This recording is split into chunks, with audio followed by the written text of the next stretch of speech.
जय माता दी नहीं बोलेगा वो कुछ नहीं बोलेगा। तो मेरे साथ सब प्यार से बोलेंगे दिलीप दीवाना किंग। जय जय माता दी।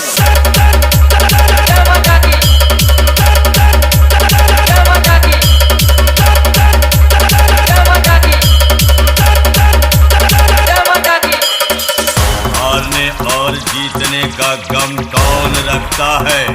जहाँ गोली से काम चल जाए वहाँ बम कौन रखता है?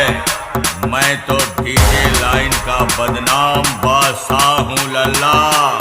कोई हमें चित कर दे ऐसा दम कौन रखता है? दिलीप दीवाना किंग।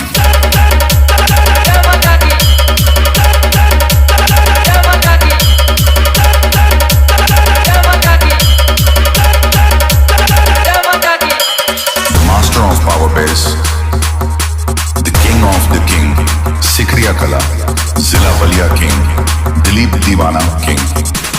Open challenge.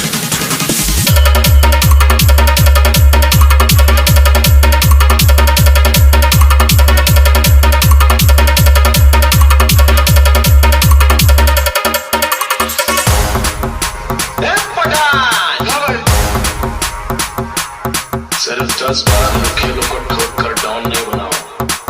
अपन ने जिन को मारा है वो सब डॉन ही थे। Dileep Deewana king. जय जय माता दी।